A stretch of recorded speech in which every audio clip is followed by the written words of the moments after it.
Une citoyenne américaine a été tuée aujourd'hui à Minneapolis par l'Immigration and Customs Enforcement. La vidéo, devenue virale sur X, ne sera pas montrée ici. On y voit la femme dans sa voiture. Elle semble faire barrage aux agents de l'Immigration and Customs Enforcement. Ils descendent la rue à Minneapolis et elle semble les bloquer avec sa voiture. Elle essaie ensuite de s'enfuir en voiture. Des agents de l'Immigration and Customs Enforcement s'approchent de sa voiture, l'un tire et il est confirmé que la femme est décédée, tuée par un agent à Minneapolis.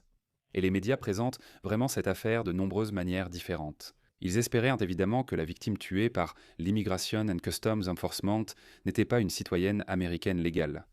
Ils refusant de l'admettre, surtout Fox News et les médias conservateurs, que l'affaire avec l'Immigration and Customs Enforcement a été un fiasco. Vous savez, quand vous donnez 75 milliards de financement supplémentaires à l'Immigration and Customs Enforcement grâce à cette grande et magnifique loi. Et vous savez, des agents sous-formés, sans masque, ce sont des gars qui n'ont pas de formation policière formelle.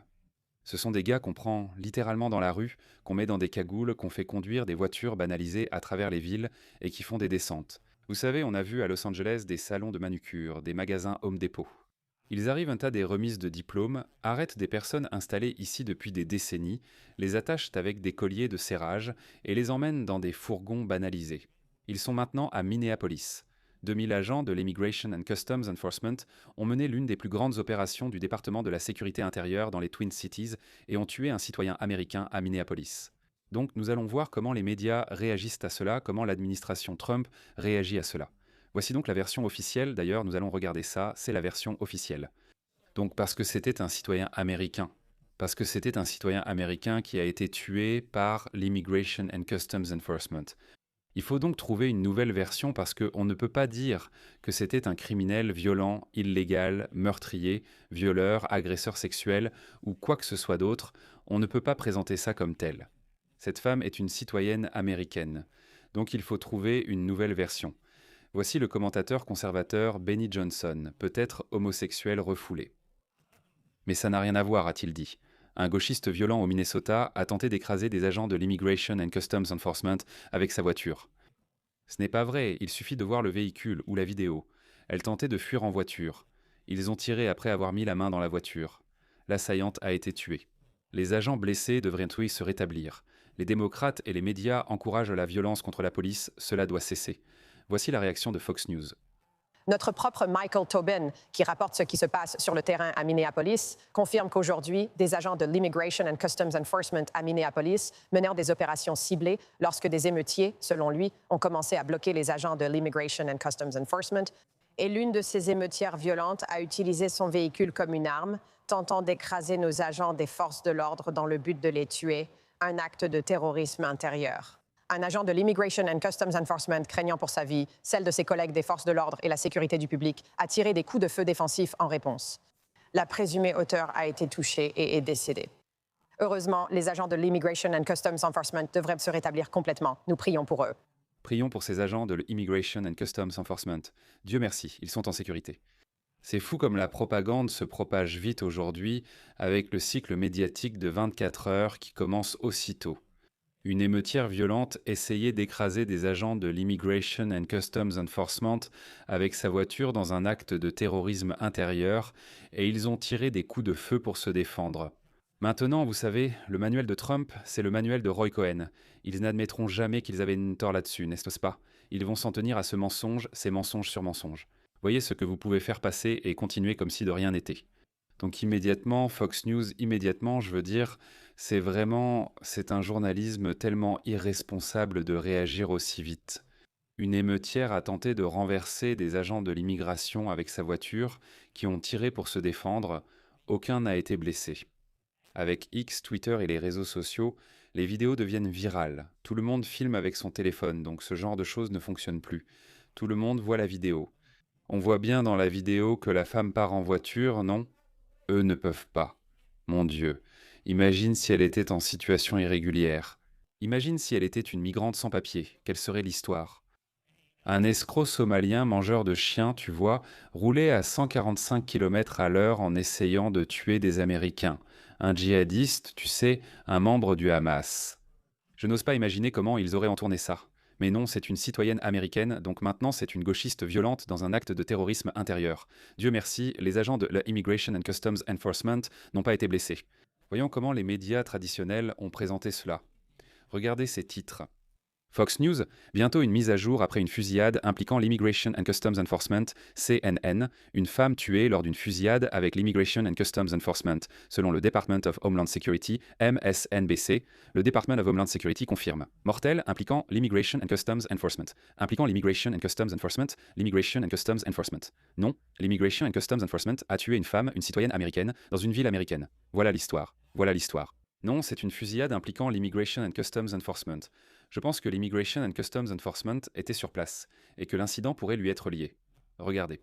Matt Gertz, qui a tweeté cela, a dit qu'on devrait dire que l'Immigration and Customs Enforcement a tué une femme plutôt que d'évoquer vaguement une fusillade impliquant l'Immigration and Customs Enforcement. Ouais, je veux dire, c'est incroyable. Et puis ici, on a Kristi Noem qui répond à ça. Elle a parlé aux médias et au public à Brownsville, Texas, après la fusillade de l'Immigration and Customs Enforcement à Minneapolis. Regardons cela maintenant. Oui. Des propriétaires d'entreprises de la vallée du Rio Grande m'ont exprimé leurs inquiétudes concernant les grandes descentes de l'Immigration and Customs Enforcement sur les lieux de travail. Dans la construction, même des travailleurs au statut légal sont parfois concernés, ce qui retarde les projets et nuit à l'économie. Quel est votre message à ces entreprises? Eh bien, cela n'arrive pas, donc ce n'est pas vrai. Nous nous concentrons sur la traque des pires criminels dans chaque communauté à travers le pays pour nous assurer que nous rendons nos rues plus sûres. Et toute personne qui est citoyenne de ce pays ou qui est ici légalement n'a rien à craindre, n'a aucune raison de se lever le matin en ayant peur, parce que nous ne faisons qu'appliquer la loi. Rien à craindre. N'ayez même pas peur de vous faire tirer dessus en plein visage pendant que vous essayez de vous enfuir en voiture. Rien à craindre. Pourquoi auriez-vous peur de ça? Je veux dire, c'est juste, ce sont des mensonges éhontés. Kristi Noem, elle a son petit côté Sandra Bullock, cowgirl, racines américaines, alpha jusqu'au bout. Elle est la genre « Chérie, on ne s'en prend qu'au pire des pires, aux criminels les plus dangereux ». On attaque des grands-mères dans des salons de manucure et des pères à la remise de diplômes de leurs fils, présents ici depuis des décennies. Seulement des gens vraiment dangereux. Si vous êtes citoyen américain, vous ne craignez rien. On voit une vidéo d'une Américaine abattue dans sa voiture alors qu'elle fuit Immigration and Customs Enforcement, bloquant la route pour les empêcher de passer. Ce n'est pas une raison pour être tuée, ce n'est pas une raison pour qu'une citoyenne américaine soit tuée dans la ville où elle vit, dans une ville américaine. Je veux dire, c'est juste incroyable, comme les mensonges éhontés que ces gens vont raconter. Ils disent qu'ils s'en prennent au pire des pires. C'est prouvé que ce n'est pas vrai. Le journaliste demande « N'était-ce pas le cas ?» Des citoyens américains ont été arrêtés lors des descentes de l'Immigration and Customs Enforcement, qui procède à des contrôles massifs dans les lieux soupçonnés d'employer des personnes en situation irrégulière. Des citoyens américains ont été arrêtés, menottés avec des colliers de serrage et placés dans des voitures banalisées. Ils ont tous leurs papiers, ce ne sont pas des migrants irréguliers ni des résidents, mais des citoyens. Et elle dit, ce n'est tout simplement pas vrai, ce n'est pas vrai, ça n'est jamais arrivé, et c'est comme, si, c'est arrivé, et maintenant vous avez tué quelqu'un. On a déjà vu la version des Benny Johnson et des journalistes de Fox News affirmant qu'il s'agit d'un gauchiste dangereux et violent commettant un acte de terrorisme intérieur. Je veux dire, si cette vidéo de la femme qui se fait tirer dessus dans sa voiture arrive dans les médias grand public, ce que je ne sais pas si ce sera le cas. Et regardez, on ne la montre pas ici, c'est compréhensible. C'est horrifiant, vous savez, et les gens paniquent évidemment dans la vidéo, ceux qui sont des témoins, qui regardent et filment. Mais cela brise tous les récits que cette administration et ses médias grand public essaient de vendre. Malheureusement, je ne pense pas que ce soit la dernière fois que nous voyons cela. Il y a des manifestants qui affrontent l'Immigration and Customs Enforcement dans plusieurs villes, et l'Immigration and Customs Enforcement ne gère jamais la situation. Ils gèrent mal la situation car ils manquent pas de formation, sont surfinancés et très agressifs. Parce qu'ils agissent sous les ordres de Stephen Miller, qui semble déterminé à faire des descentes partout où il pourrait y avoir des migrants, à envoyer des agents de l'Immigration and Customs Enforcement et à tous les expulser. Ils descendent dans rappel d'hélicoptères à Chicago et interviennent dans des immeubles. C'est vraiment horrible.